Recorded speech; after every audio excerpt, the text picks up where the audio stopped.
Hello everyone.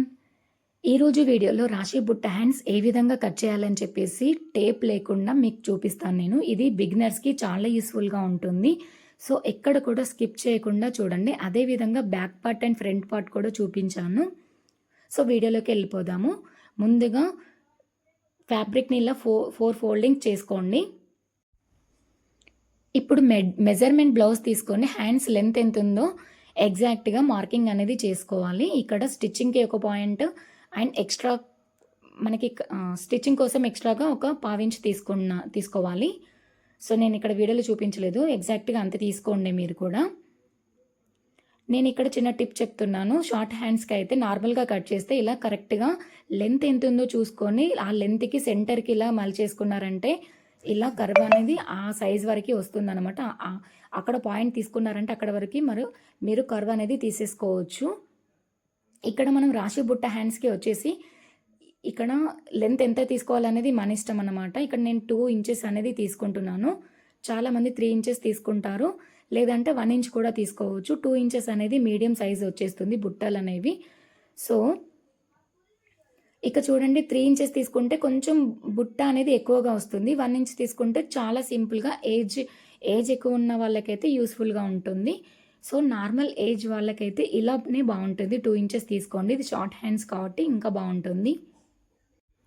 So, ఇక్కడ ఏమీ లేదండి. హ్యాండ్ లెంత్ ఎంతుందో ముందుగా మార్కింగ్ చేసుకొని హ్యాండ్ లెంత్ పైనుంచి 2 ఇంచెస్ పైకి, 2 ఇంచెస్ కిందికి, 2 ఇంచెస్ సైడ్‌కి ఇలా మార్కింగ్ డబ్బా షేప్‌లో చేసుకొని అందులో నుంచి మనం ఇలా కర్వ్ షేప్ అనేది తీసుకోవాలి.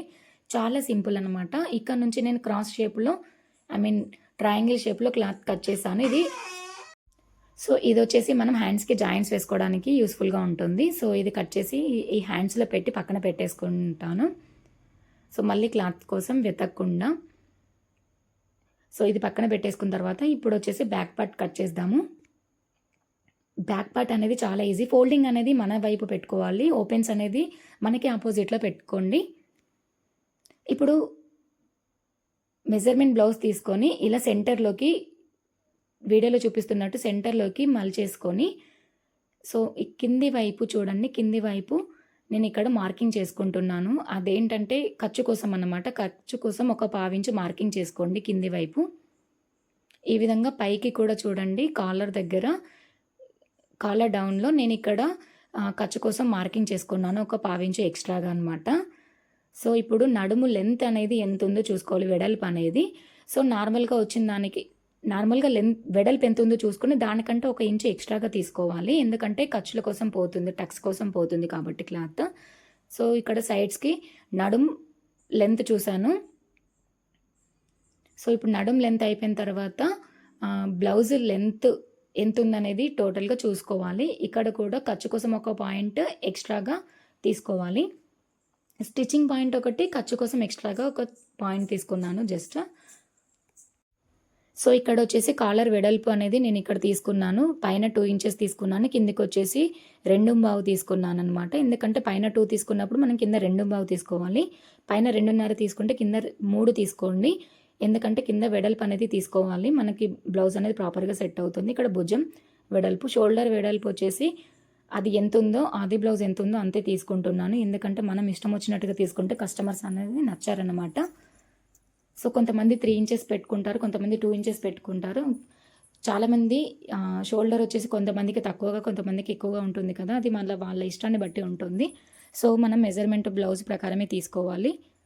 ఇక్కడ చూడండి ఆర్మ్ రౌండ్ కోసం నేను ఇక్కడ ఇటు నుంచి అటు నుంచి సెంటర్ పాయింట్ తీసుకున్నాను. సో, ఇక్కడ 1 ఇంచ్ గ్యాప్‌తో కర్వ్ షేప్ తీసుకున్నాను. కన్‌ఫ్యూజ్ అవ్వకండి. ఏం లేదు. మీకేమైనా డౌట్స్ వచ్చినా నన్ను కామెంట్‌లో అడగండి. నేను మీకోసం మళ్ళీ బ్లౌజ్ కటింగ్ అనేది సెపరేట్‌గా చెప్తాను. మీకు ఎక్కడ డౌట్ ఉందో అక్కడ ఫోకస్ చేసి మరీ చెప్తాననమాట. సో, ఇప్పుడు ఎలా ఉందో అలా బ్యాక్ పార్ట్‌ని కట్ చేసేసుకోవడమే. ఇప్పుడు ఈ బ్యాక్ పార్ట్ హెల్ప్‌తోనే మనం ఫ్రంట్ పార్ట్‌ని కూడా కట్ చేసుకుంటాము. సో, చిన్న మిస్టేక్ ఏంటంటే నేను వీడియో మొత్తం వచ్చింది అనుకున్నాను. బట్ ఇక్కడ మిస్ అయిపోయింది. అది నేను చూసుకోలేదు. సారీ అండి. ఫ్రంట్ పార్ట్ కంప్లీట్‌గా నేను చెప్పలేకపోయాను. స్టోరేజ్ ఎక్కువైపోయి అది కట్ అయిపోయిందనమాట వీడియో. సారీ. సో, నేను మీకు నెక్స్ట్ వీడియోలో మళ్ళీ ఎక్స్‌ప్లెయిన్ చేస్తాను. ఆల్రెడీ నా ప్రీవియస్ వీడియోస్‌లో కూడా నేను ఫ్రంట్ పార్ట్‌ని సెపరేట్‌గా ఎక్స్‌ప్లెయిన్ చేశాను. ఒకసారి వెళ్ళి చెక్ చేయండి. చాలా అంటే చాలా డీప్‌గా ఎక్స్‌ప్లెయిన్ చేశాను. సో, ఇక్కడ ఏం లేదండి. ఇప్పుడు బ్యాక్ పార్ట్‌ని మనం 2 ఇంచెస్ పైకి 2½ ఇంచెస్ పైకి మలిచేసుకొని, ఇది ఎలా ఉందో అలా ఎగ్జాక్ట్‌గా డ్రా చేశాను అంతే.